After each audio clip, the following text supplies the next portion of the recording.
So I guess the format is as usual. We're going to go through a whole bunch of stuff. What is happening in the SEO world this month? As always, please interrupt me if I go off on long and solo rant. Don't let me talk too much. This is very much about us kind of discussing and sharing what we think about all the interesting stuff. I need to apologize up front. Again, there is a lot of AI stuff, and I know the whole digital sphere is consumed with AI, but obviously it's likely to have quite a big impact on us in the world of SEO, so we will touch on that a bit, but I have tried to make room for at least a bit of other stuff. Okay. Let's go for it. If you want to learn anything more about the topics we touch on today, about the news we cover, about the articles we discuss, you can go to this URL, which will have a whole bunch of information and sources and links to all the original information that we've researched. And yes, as always, there will be a recording available afterwards. Very nice.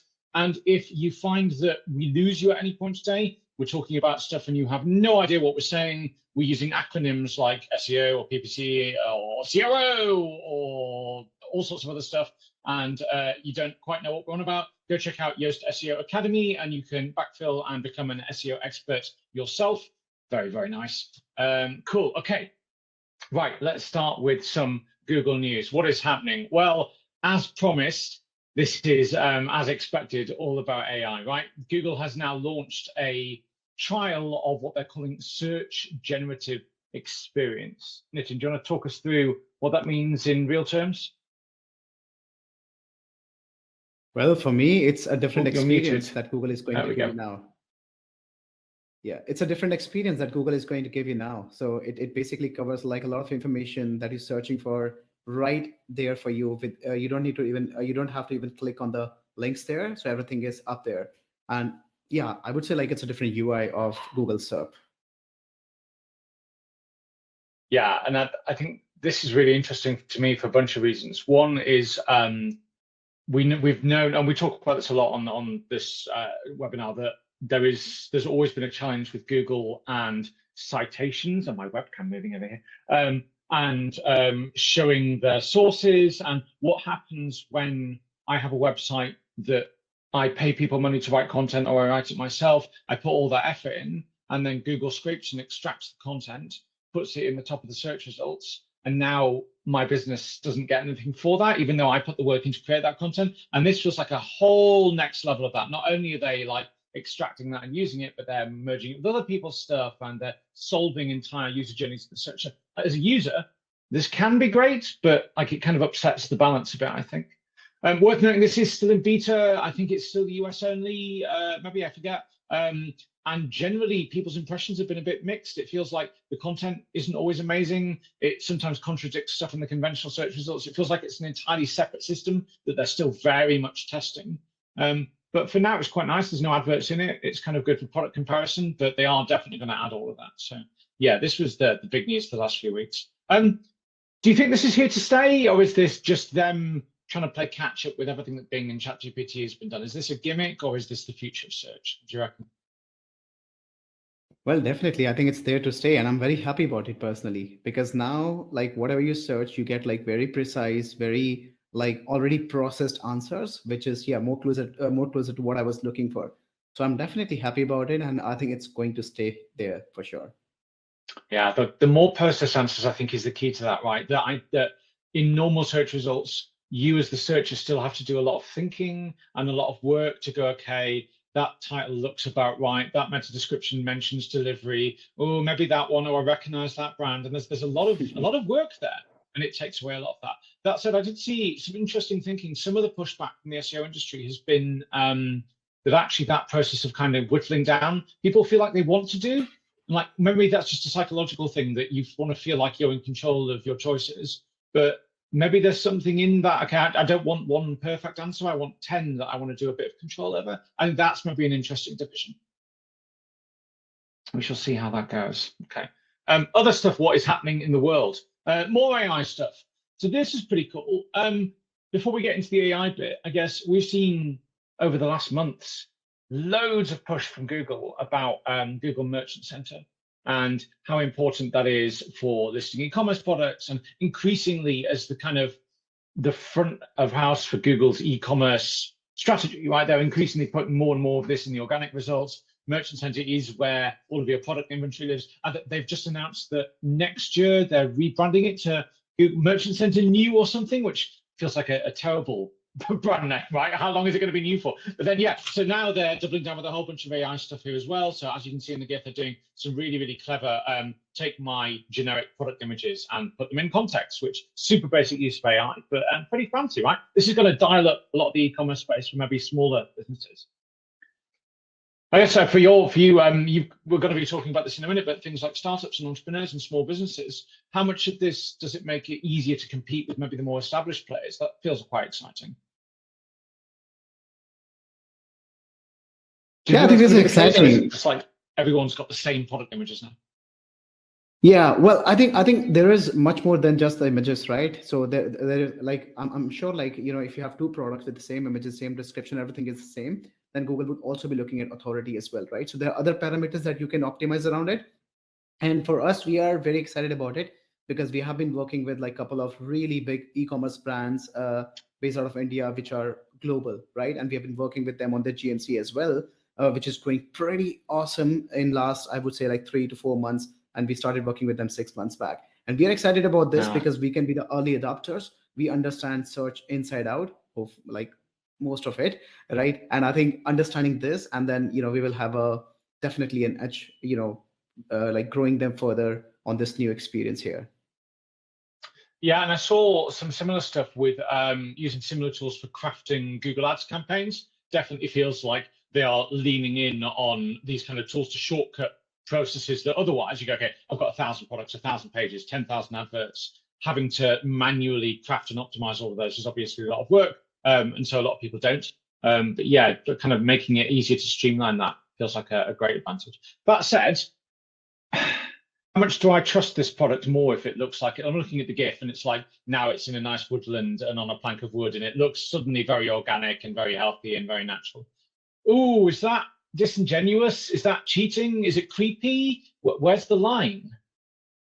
Don't know. Who knows? Risky. Also, so do you want to, this was the big news about a couple of weeks ago now. Do you want to talk us through like the we have no moat thing?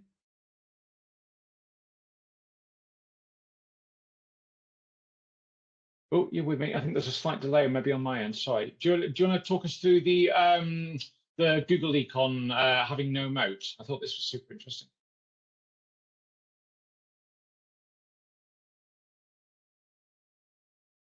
Oh, hello. Yeah. This tool Crowdcast, I think it has some delays, and I was not able to unmute myself. But yeah, I hope you can hear me now. Yep, got you. Yeah. All right. Yeah. So yes, Google definitely thinks that, you know, open source AI will autocomplete Google and AI, and they have no moats. Yes, I think that's fantastic, and that's the new experience. Again, it's very much connected to that, right? So it is definitely going to bring new experience and less of distractions for all the users. And honestly, like look, when I talk about it, when I look at it, right, as an SEO, I feel like, you know, a bit sad that, hey, you know, that old structure where I had more links and more real estate on SERP, which I could compete for. Now that's going away. But as a user, I'm really happy, you know, about the new experience. Yeah, for sure. I think it's really easy to underestimate just how big a change all of this will have. And we're at day one. I know feels like we've been talking about AI tools forever now, but really we're just at the very beginning of seeing how much this disrupts search and obviously broader areas. I thought this statement was particularly interesting for a few reasons. Obviously, Yoast is open source, WordPress is open source in general, we're big fans of. It feels like people collectively working together to make something good is a better model than lots of companies spending and paying lots of money to build fairly bad versions of the same thing over and over again. So the idea that whilst today and at the moment, AI is dominated by the big players like the Googles, the idea that the open source versions and competitors are getting more and more powerful and more sophisticated, and communities are rallying around those to do things like let's train models for specific scenarios, like, I don't know, diagnosing medical conditions or giving you financial advice. These kind of specialized use cases that communities are rallying around are becoming more powerful than the big corporate versions. that really opens up room to do some really interesting stuff. I don't know, like competing search engines. I'm skipping ahead in our news a bit, but there was news this week that Neeva, which was a Google alternative positioning itself to be one, has shut down because of general lack of interest and success, and is pivoting to become an AI thing. But maybe the rise of open source AI platforms and standards means more people can try and do other things and compete with Google and the enormous sites. So that's pretty exciting. So I think that's it for the AI bit. Excellent. In other news, and there is some other news, I promise, we've talked a lot about Core Web Vitals on this webinar in the past, and how important performance is as part of user experience, and how Core Web Vitals are kind of the de facto way that we now measure speed and performance on the web. What I continue to find really interesting about the Core Web Vitals space is it's an evolving standard. So there are several metrics, and the way they're measured and what passing scores look like changes and evolves over time. And the latest iteration of that is we are now getting a new metric called INP. We're retiring first input delay, which technically not that different, not too interesting, but the principle is now, so far, these tools have just measured how quickly your site loads, and this will now measure how quickly interactions with it happen after load. So when you open the menu or you click play on a video, if that's janky, that's now going to start to hurt you. So I think that's great. Do we think, so this isn't landing until 2024? How much should people care about this? Do you think this is the beginning of more things to come, or is this just a technical, just a kind of baseline quality thing? Yeah, I think it's baseline quality thing. And to be honest, even when Google released this Core Web Vitals, right, there were just 3 KPIs they were looking at. But essentially, I think, Jono, we spoke about this before in one of the webinars as well. Yeah, we did. So it was all about optimizing the critical rendering path, because essentially you want to make sure that, people are still looking at FCP when optimizing it, which leads to LCP, right? So they were in the process, in the whole process, whole critical rendering path, there were other KPIs as well, which you need to optimize to ensure that user is getting what you want to give to the user as quickly as possible. So yeah, if you give it a different name, maybe interaction to next page now, doesn't really matter. Yeah, it's the same kind of psychology and core principles, right? Is make the thing load fast, make it a joy to use, don't make it janky and full of friction. And yeah, those metrics will change over time, but you want to be focusing on the goal, not on the details. Nice. What else do we have? Oh yeah, so I hadn't realized this wasn't on desktop. I'm so used to seeing this format on mobile that I hadn't realized that wasn't normal, right? But now we get it on desktop, that feels like maybe more space to compete. Yeah, so you're not trying to rank one for like this #1 keyword in this perfect vertical. Now we're encouraging people to explore and browse. Maybe brands should specialize more. Maybe it doesn't make sense to try and be the best resource for dinner ideas, maybe the best vegetarian, or the best for two, the best healthy. I think that's a huge opportunity for startups, right?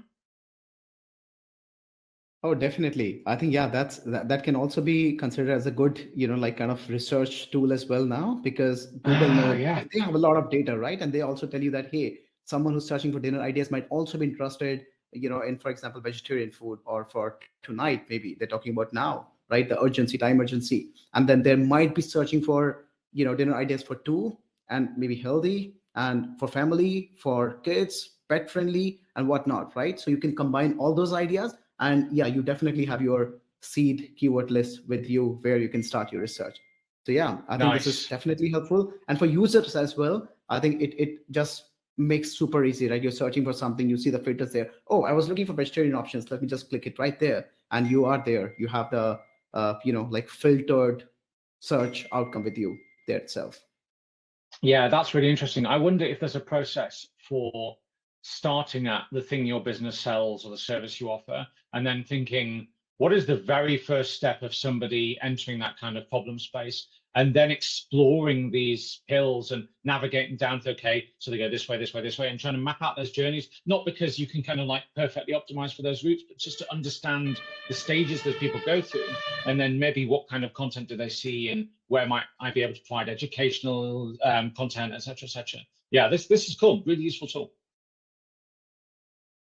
And then on the other end of the spectrum, Google taketh and they giveth away, and give us, wow, that was very poorly said. They take things and they remove things and they give us stuff. Yeah, so we get some nice new tablet navigation, but as we've been talking about for a while, we are increasingly approaching the end of the internet as we know it. The whole free web is typically based on advertising models where you see banners and you maybe click them and there's some money changes hands. All of that is powered by cookies. And cookies aren't inherently evil, but they are the underlying technology that has enabled brands to resell data and the kind of tracking privacy challenges we're going through, especially in Europe at the moment. The nail in the coffin of all of that is the death of third-party cookies, scheduled to kind of happen next year, and Google's leading the charge with replacing that with other systems. I think this is really interesting for any business who relies on advertising, but also as individual people who read content on newspaper sites and browse the web. All of that's going to change fundamentally, and I think it's really worth people looking into what are the alternative models, how might that affect my business, how's it going to affect consumer behavior. This stuff is huge. And you're going to be searching for, what do we call it? We've not put it on the slide. There's a name for the standard, and I forget what it is. It's the topics API, and I forget. Oh, we'll find it. We'll put it in the info afterwards, and we'll link to it. But yeah, there's a name for this Google standard for how they're trying to replace this with this kind of cohort browsing system. Is this going to work, or are we going to break the web? Like, are we going to wake up next July and see that the entire kind of free internet has broken? Is this a viable alternative? What do you reckon? Yeah, I think it's going to work, and it is actually going in this a whole security bubble direction, and a lot of browsers already like offering that, and that is, I think, one threat that Google has. That's why they're also like focusing more on this. I think they were always focusing on it. It's just they didn't have any competition, so they were like, hey, let's take it easy. We can focus on making more money. But now that they know there is competition coming from all the directions and talking more about security, they're like more serious about it, and that's why we see this. And I'm sure this is just the beginning. You can expect more such news coming every now and then, security related, and you would see the web changing a bit for the good. Yeah, agreed. This is definitely not the first step out. We've seen Safari gradually tighten the rules over the last year or so. We see constant debate with like the Apple ecosystem versus Android, and are Apple good or evil, and are they actually? But yeah, it's interesting. But yeah, this feels like the last big hurdle to get to the point where we put the original models of how you monetize on the web are now getting put to bed because they were never privacy friendly, and now we're having to invent the next thing, and there's still kind of a lot of unknown about how that will work. I would not be wanting to start a website today based on ad revenue unless I was getting a lot of traffic and was in a specific niche where I kind of knew their interest, because it's going to get harder and harder just to turn eyeballs into money. You want to be building loyalty, getting engaged users, having people sign up for things. That's where you want to be building your webs. Yeah, so this was nice as well. Google went on the record recently to say that topic authority is a thing, which I know generally the SEO industry has kind of known and agreed in principle, but it's never been an explicit thing. But now Google have explicitly said that yes, they evaluate websites and publishers and try and understand what are your areas of expertise, so that when something newsworthy happens, or when you release a new blog post, or when there's an emerging global event, or when there's a local event, they can really make sure that the sites that they're returning in the search engines are topical experts on that thing. I think this is great. I think too many sites kind of try to go quite broad and talk about everything to everyone. And there are definitely scenarios where I really want an expert opinion, and that's super helpful. So yeah, they're looking at things like how influential are you, how trustworthy are your authors, all the kind of EEAT stuff we've talked about before, all the stuff where schema is really important. I think there's an interesting question, Nitin, around how you draw the lines, right? So if I have a website that's a sports publisher and I talk 80% about soccer and 20% about tennis, is that going to hurt me? Should I not talk about tennis? Like how specialized can you be versus how broad should you be? Yeah, I think more than a domain level or a website level, I think like Google has been talking about EAT, which became double AT now, right? So Google has been talking about trust forever, right? And now it's like another, I think, push they have given in this direction, where they are basically giving you more credits, if you are trustworthy, if you have experience, if you have that expertise. So now it's going in that direction. And if you try to combine it with the new SERP AI SERP UI, sorry, that we looked at, right? The SG. So they're also, now they're saying you ask them a question and they will give you the answer there itself. And for that, they need trust. They need that expertise. If you don't have expertise, they're just pulling data from your website and showing without that confidence, right? They would just ruin the user experience, and user will think about switching to some other search engine, right? They can't afford that. So that's why I think they're putting more focus on this, so that people get serious. And when they talk about any content, for example, if they're a sports website talking about tennis, football, or cricket, my favorite, no one talks about that, right? So yeah, if you're talking about all those sports, right, they want experts who knows that sport inside out. And maybe you can think about author profile, you know, all their credentials, which verifies that the person who is writing about this content really knows the topic inside out. And that is from where the trust is coming here, and that is also connected with this double EAT. And yes, I think it's here to stay, and this is definitely need of the hour, because if Google is not able to crack it in a perfect manner, then they would lose the trust that people have on them. Yeah, agreed. Nick has just shared a good link in the chat. Thank you. We did a recent, in April, a session, one of these with Lily Ray, who's a great SEO, and we talked about some of the kind of EEAT stuff. And one of the things that really stuck with me is that one of the tactics you might want to be using for things like this is making sure that your CEO is getting interviewed by local press on your kind of subject matter expertise. Not because it's going to get you loads of links or rankings, but because it solidifies you and your topic expertise and your relevance. But then I guess in this context, you don't want to be doing like scattergun every interview you can about every topic you can. You want to be doubling down on what are our areas of expertise, what things should we talk about, and how far should we stretch that out. I think that's really interesting and worth exploring. Okay, some news from everybody's second favorite search engine. I say this every time. I realize it might be a generalization. Is Bing your second favorite search engine, or is it surpassed Google now with Bard, or is it down there in the top 10? What's your second favorite search engine? Yeah, well, I think, do we have options? We don't, right? How many are there? Yeah. But the important thing is Google is still the number one, right? And we were recently doing a research, because one of our competitors is doing, one of our client is doing pretty awesome in the US, right? So we wanted to look at how Bing is increasing in its market share in the US, right? And there was very interesting, like research, and the outcome was interesting as well. So US is where Bing is going up, and then Germany as well, where we saw like Bing with a share of roughly 5%, right, which is massive, right? But if you look at like other geographies, yeah, Bing is still struggling despite ChatGPT and creating that buzz around, right? And of course, I mean, you're competing against Bing, which is like if you talk about global market share, that's roughly 98%, right? You can't just grab that share overnight, right? And now that they have new experience launched, so they're also trying to get that share back.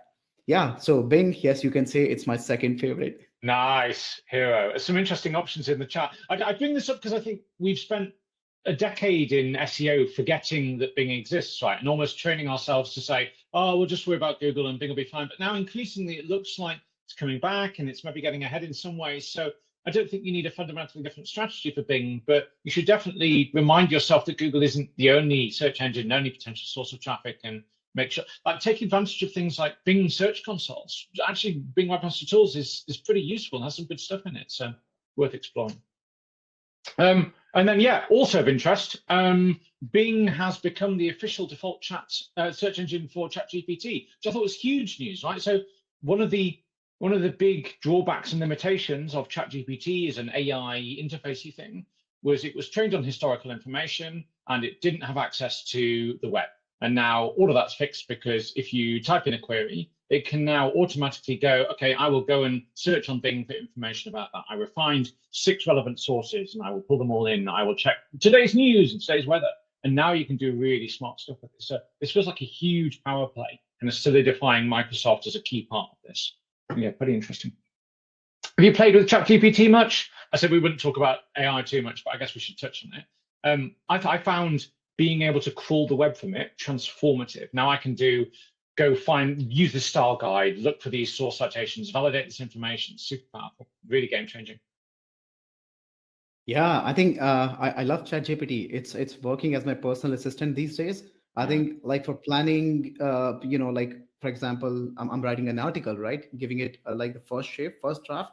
ChatGPT is my best friend there. And even not just me, my whole team, right? There are now ChatGPT pros, all of them. Even SEOs with absolutely like zero engineering background, they're writing Python scripts, right, to solve everything that used to take hours, and now it's like 5 minutes. And they're like, hey, Wow. you know what, we have new magic with us this Monday, and then they start working with that. So yeah, ChatGPT is awesome. It's amazing. We love it, and we have been using it, like all of us in the whole team. We have been using it a lot. Nice. That's cool. That's very cool. And if you haven't used it, it's now on iPhones. I'm an Android person, but apparently some people like iPhones. Yeah, you can now use ChatGPT on iPhone. You can use ChatGPT Pro. We mentioned last time that it's tied into SwiftKey, which is really cool, which is the fancy Microsoft Swifty keyboard. And they are, however, saying that they will start to add some ads in. But even then, I still think this is like, as you say, as like a personal assistant and a shortcut system for kind of doing some of that thinking and drafting. Really, really cool. Okay, and then some social media news very briefly. Meta's been saying this for a while, but they are in theory about to launch a Twitter rival. I guess we wait and see what happens. This might be tomorrow's brand new marketing platform where we should all invest our marketing dollars. I suspect probably not, given that there are now 3 or 4 significant Twitter competitors and they're all tiny and all struggling. But yeah, we may get something fairly shortly. Maybe something better than Blue Sky and Mastodon that's a bit more intuitive.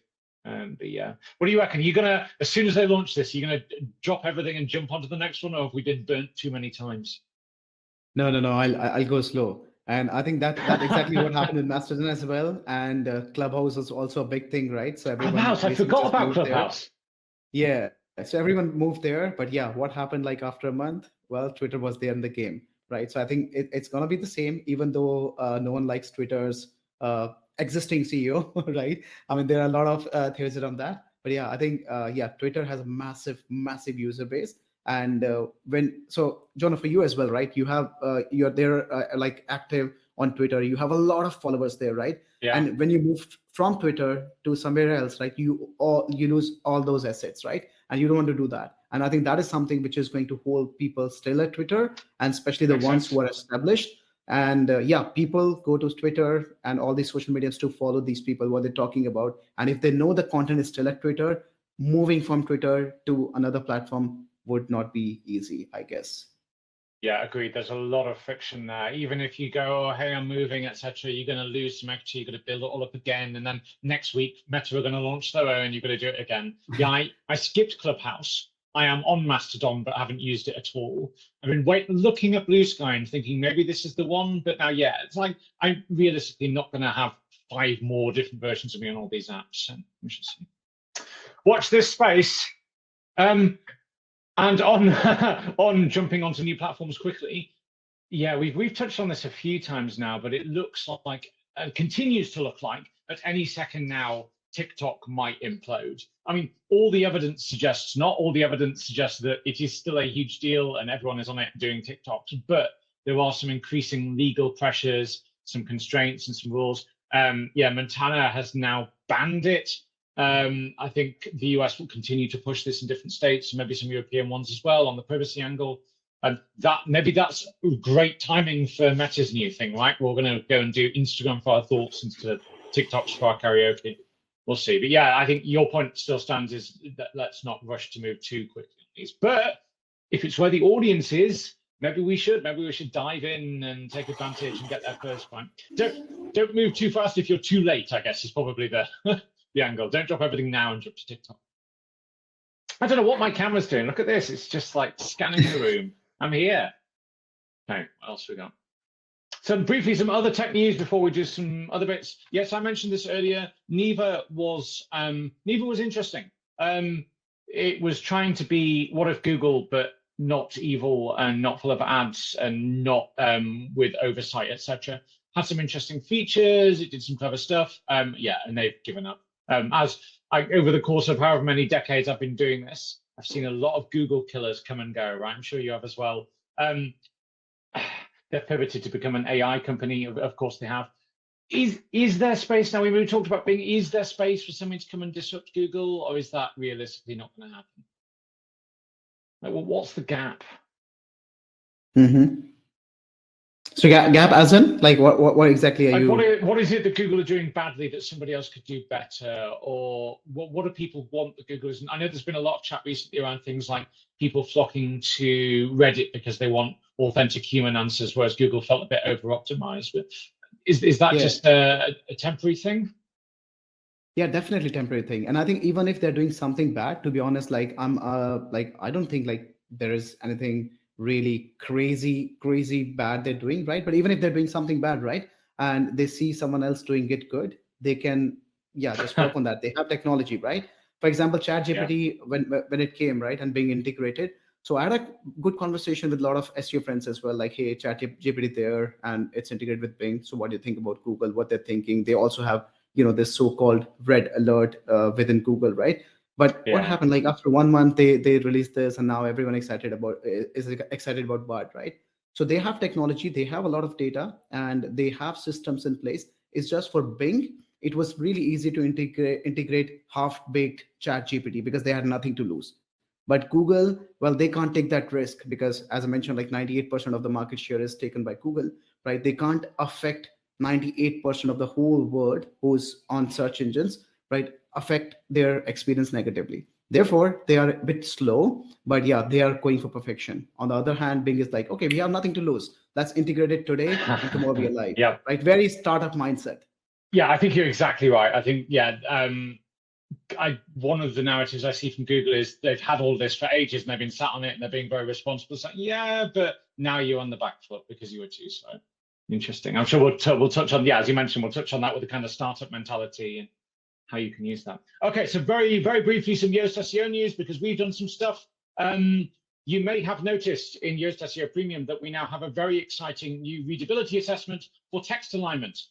Maybe not the most profound world-changing thing ever, but I'm proud of this one. This, I think, was one of my suggestions, which is rare for those to actually get into the product. But we tell you off if you use too much center-aligned text. And this is actually super important because it's really bad for accessibility and readability. And if our objective is to craft content that attracts and engages people, then big walls of center-aligned text are actually really bad for that. It's really hard visually and cognitively to read and process and parse lines that start in different places. So we warn you about that, suggesting that you use more normal text. Look at me center aligning in my camera. There we go. That's why it's bad.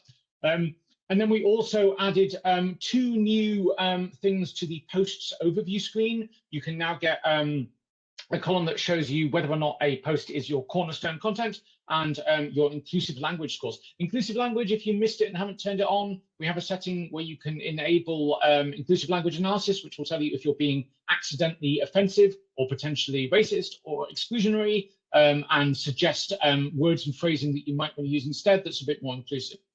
Which is super great. I've just seen a comment from Sarah Dunn in the chat saying, "Bless you, my clients love center-aligned blog press." Yeah, excellent. Let's stomp that out. Yoast says no to center-aligned. There are definitely places for center-aligned content for short headlines and headings and wedding invitations, and nowhere else.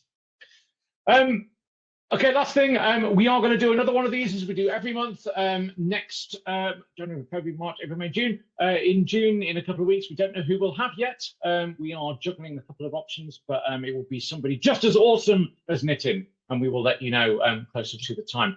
Okay, enough boring news. Let's talk about some startup stuff, shall we? That's what we promised. How do I get rid of and share my screen? Then we can bring us back to being big. And there we go. Very nice. Good work, backstage team. Okay, so I suspect a lot of Yoast SEO's users and audience, and maybe a lot of the people watching here, aren't from enormous international businesses or enterprises. They are probably from kind of small, normal-sized businesses, for want of a better word, who are perhaps a bit more startup-y and a bit more entrepreneurial. How should they be thinking, and again, just explore, how should they be thinking, where should they start with SEO, and what's different for startups and entrepreneurs with SEO than it is for, say, an established company? What are their advantages that they can do differently from, say, a big enterprise? Yeah, I think first of all, SEO for startups is very different when you compare it with how it looks for enterprise, right? Because here you can move things faster. You don't have a lot of like massive internal bureaucratic process that you have to follow and get like hundreds of approvals before you go live with something. So I think that's the biggest advantage you have. You can move faster. You can think about something today and go live maybe by the end of the day. And in case of enterprise, it sometimes takes forever and you still cannot go live with what you plan. So yeah, I think the execution speed is something is that's there with you, the fresh energy, like yeah, basically that speed, right? On the other hand, if you talk about the problems which startups has, right? So that is about commitment. So I've been working with a lot of clients, they're startups, and when we start day one, they're very excited. Hey, we want to go all in with SEO. We have dedicated resources for you. We have content budget. We have everything that you need, right? When we start working on it, you see traction as well. Then they talk about, hey, you know what? We were working on some paid campaign and that is performing really good for us because that's giving us immediate returns, right? We need to move our tech resources there. And then when I ask, hey, what about my recommendations? Well, we can put that on hold, right? Because they were committed in the beginning, but now they're seeing immediate returns, and they also have this pressure from the investors, right? They want to see immediate, ROI. And I think that commitment is something which is, which is crazy with startups, right? They sometimes overcommit, and then from over they do not even land on commitment. They just go under that, and that is something which is I think hurting the startups the most. That makes sense. So what kind of things are there that you can do quickly without a ton of resources and show some kind of proof of concept and get the needle moving? Yeah, definitely. I think what you can do is, so even when you're working on, so of course, I mean, here we're talking about startup, which is a very like generic domain, right? So there are startups who are education space, fintech, right? So there are startups which are more, for example, e-commerce, right? That's a competitive space, like, independent of geography you're in, but it's a very competitive space because you are fighting against established players like Amazon. And if you talk about India, right, Flipkart, we have Myntra there. There are a lot of established players who are ranking for almost everything. So you're competing against them, right? So that is something which makes it very difficult because there you need to find those, like hidden gems which they are not ranking for or they are not competing for, right? So you need to find them and you need to start ranking for them. And once you start ranking for them, even if you're getting like tiny bit of traffic and revenue through them, but you get that confidence that okay, SEO works. And then you can build, you can basically use bottom up approach. So you can start ranking for them and then you can go one level above and compete for the keywords which are probably a medium in terms of difficulty, and then you can go for the high level.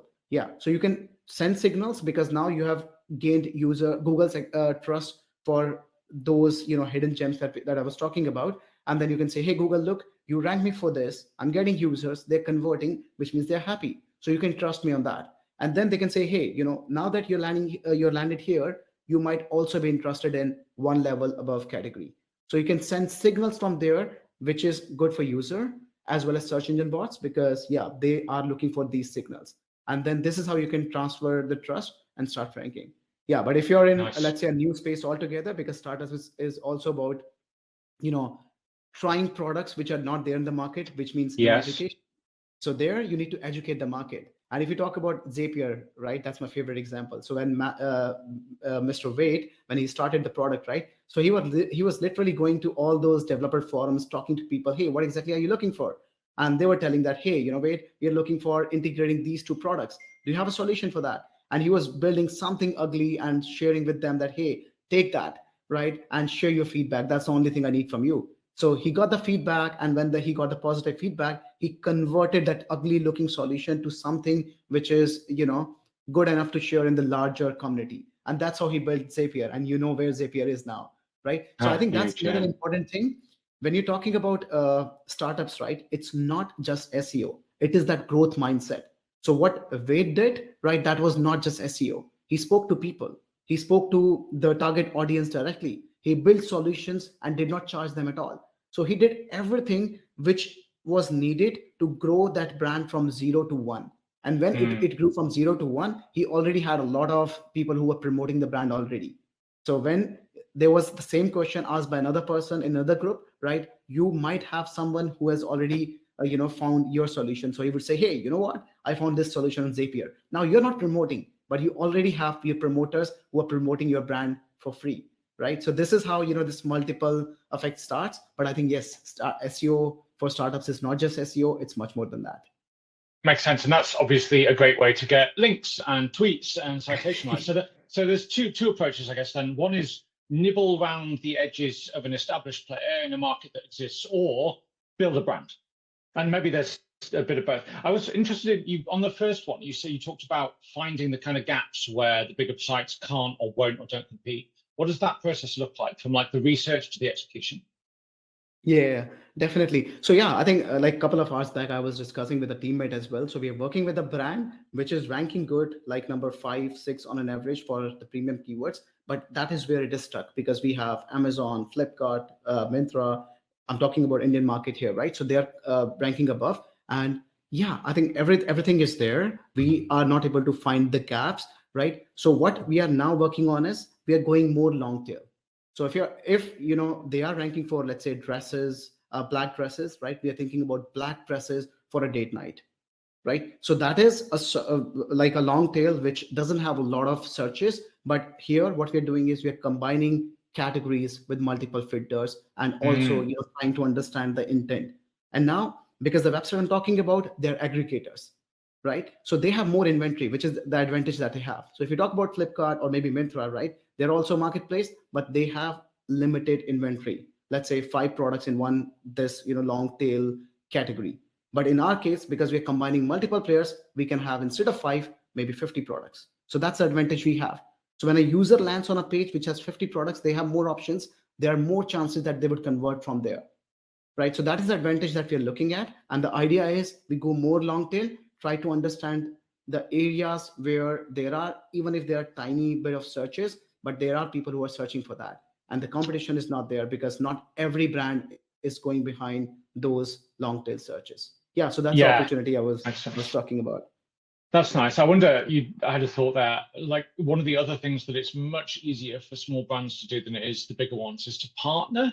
And maybe you, like you mentioned aggregation into marketplaces, maybe there's a content play there as well, where you can do, I know guest blogs have been abused as like an SEO spam tactic, but you could do authentically, let's partner with another company and we sell flowers and we sell cakes, maybe they go together, maybe we can talk about each other and co-promote. That's the kind of thing you could do with quite a lot of agility, and then you're creating solving problems that you might not be able to on your own in a way that creates more demand and awareness. That's nice. Cool. Absolutely. And I think it's more about also looking at not just Google, but beyond Google, right? So we spoke about Google Merchant Center, right? Maybe there is a big player which exists in the market forever, and they're ranking for everything on SERP, right? But maybe they're not investing much efforts on Google Merchant Center. But that, right? So you can probably, have nice pictures like Jono shared in the beginning, right? You can have those images and probably, compete with them in that space. So I think that's another angle that you can look at. Or maybe YouTube or Google Discover or Google Images. Yeah, some fighting everything. Yeah, of course. I think even if you're an e-commerce, right? Maybe you have people who are searching for something, or who maybe there are a lot of people on Instagram who are browsing through similar content. You can bring them from there. You can educate them. You can tell them that, hey, there exists a product which does this or that, right? You don't have to just bring everyone on the website who is searching for that, because SEO is a demand-based channel. You can also go with this push-based marketing where tell them that, hey, you know what, you can like if you're going for a walk, right, and you want to probably fly after every 2 steps, we have a product for that. You can educate them, and they will remember you for that, because that's a new product they were not aware of, right? And your big competitor is probably not promoting that brand. So you can probably just go there and own this space. So that's, I think, the strategy, the opportunity I would look at. Nice, makes sense. Well, thank you very much. Let's do some Q&A. There's a whole bunch of questions. We're a bit short on time. That was super interesting. We should definitely talk more about this. I think there's a whole world of, like, as a small, scrappy startup, how do you think differently and move quickly? We should do something as a follow-up. But for now, Nick is back. Hello. I was already on my way to do Q&A, and then you said it, so we're fully aligned. I think the AI topics did spark a lot of questions, and we have a question with a lot of upvotes from Victoria, and I'll put it on the screen so everybody can read along. Which SEO strategies from the old practices will still be valid and important on the new Google AI search? And what can we consider obsolete? I think this is a question that a lot of attendees are playing with in their head. Interesting. Do you want to go first? Yes, go for it. Okay, I think you still have to build a brand. I still think that makes sense. I think you still need to solve users' problems. But I think the way we've kind of accidentally confused solve users' problems with write some content for keywords. And I think there'll be a lot of sites who will do their keyword research and their market research, will come up with a list of 100 key phrases they want to rank for, and they will write 500 words of okay content about those topics. And Google won't index them and won't rank them. Not because it's not necessarily very good, not because they don't pass all the Yoast SEO scores, but because Google has no need to index yet another page about one of these topics. So you will have to work harder to make sure that the content you're creating truly adds value, like really meaningfully is differentiated from and better than your competitors, to the point where Google says, yes, this is the best version of this topic, the best answer to this question, the best way of solving this user problem. And it will need to focus more on solving user problems and less on ranking for keywords and selling things, because the whole Google ecosystem is about becoming a personal assistant. So all the old school stuff still makes sense. Build a great brand, get people talking about you, solve users' problems, except we've just not done a great job of that historically because we've been lazy around some of those parts. Cool. Yeah, I absolutely agree with everything that Jono mentioned. And I think everything when it comes to trust, right? And thinking about user, because previously you could just write content and you could still kind of game search engine bots, right? But now it won't work anymore. And also think about how a user, for example, now with SG, I think voice search will be a big thing, right? We have been talking about that, for the last 3-4 years, but I think now people are going to use it more, in a written fashion as well, where they're asking search engine what they're looking for. So I think about that as well. So if, you're writing something, how a user would find you in a conversational way, right? So think about that as well. Think about user, what they're looking for and how their search experience or search pattern would change. And you can probably give it a nice shape or maybe, that's I think something which is coming new. And what is going to be obsolete? I think, if you talk about core, if you talk about fundamentals, and as Jono mentioned, I think nothing changes. So that still remains the same because like end of the day, search engine bots are coming to your website. They want to understand what you're talking about, right? So you still need to work on content accessibility. You need to still work on everything which is content SEO on the page, which is helping search engine bots understand who you are, what you're doing for whom. So that still stays intact. Cool. I think this also ties into Martijn's question and also is something you hear a lot about. So Martijn says, if I understand correctly, Google will soon integrate a product similar to ChatGPT on their search page.